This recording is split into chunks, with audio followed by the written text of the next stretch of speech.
So last week I got a new scout leader signed up, and he's just down the road from the university, and he wants to get back into scouting while he's at uni. And he was explaining to me that he's been a scout ever since he's a toddler, when he was crawling around. So he is living, breathing, a true scouter. Cut him open, he'll bleed out scouts.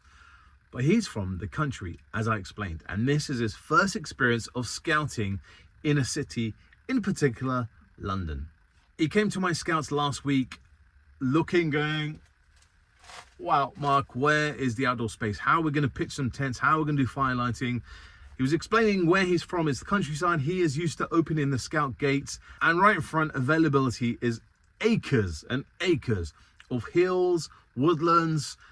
The green space is ample, you know, he doesn't have to plan anything. And when it came to mine, he was like, Mark, all there is roads and roads and roads. There's no outdoor space. So I tried to explain to him, you can't miss something if you've never had it. I've always scouted in Ealing, where I am, in West London. We've never had that availability of just going there, and there's the hills. Going that way, there's the woods. We've got to plan those trips. So if you've never had it, you can't miss it. Good point, he said. So he was asking, well, how do you do fire lighting? How do you teach that? Where do you source the wood from? Well, it's a little bit different, as I was explaining to him. This why we've got to pay for it. It is just burning money, isn't it? So unfortunately, we don't have access to these woods. We can't just go down, pick up wood from the floor, from the forest.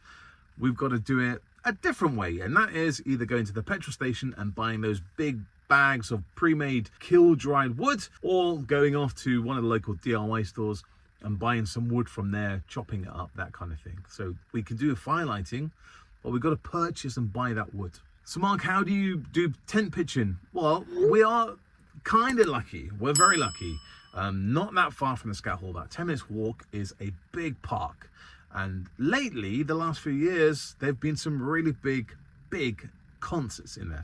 So we can do tent pitching in there. In the garden, in the Scout Hall, we're lucky if we can get 2 Scout patrol tents up, but definitely we can't set up, we can't get a dining shelter, none of that. It's kind of like one tent, that's it. Now, it's getting dark out there. We're just coming into autumn, and the park closes too early for us to get there in Scouts. So we can't do anything in the park in the autumn, in the winter. We've got to wait for the spring and the summer, when the park gates are left open until about 10 o'clock. So I was explaining to him, if we want to do that kind of camping stuff, if we want to do the big pioneering projects, if we want to learn how to put up Icelandic tents, we've got to keep that till camp. Then I kind of remembered, where is it?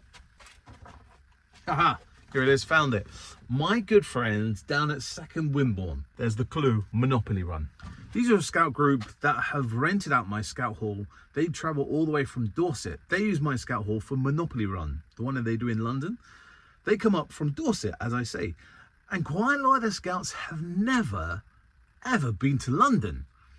So when I met them 3 or 4 years ago, those scouts were super excited to do things that I take for granted. Going on the underground, using my Oyster card, going on a double-decker bus, hiring out an electric bike, things that I take for granted in London, day in, day out. So for me, I didn't see why they were so excited. Then I kind of remembered, they're not used to this thing, yeah? They're not used to coming up to London. They are used to the open countryside. They're used to being in Poole Harbour, overlooking a fantastic view of Brownsea Island. That's what they see week in, week out, at their scout group. They come up to London, they see the bright lights, they're excited. And that's what my feeling is when I go to the countryside, when I go to the sea. Super excited.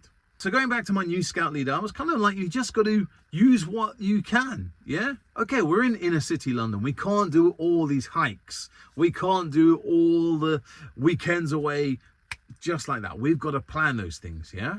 But it's doable. Make use of what you've got. A scout is resourcefulness. One I can ever say. Use what you can. It doesn't make a difference.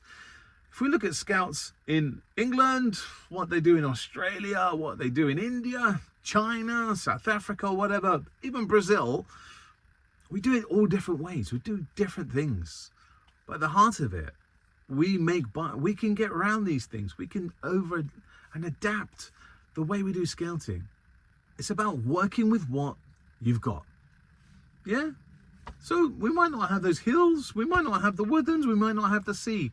But hey, we've got different things that you guys from the country don't have. It's not a bad thing. It's going to be really interesting to see how this new scout leader adapts from being a country boy to an inner city London scout leader. I think he's going to do well, but it's going to take a bit of time for him to kind of plan, adapt, adjust from being in the country to being in the city. But there's pros and cons in everything, isn't there?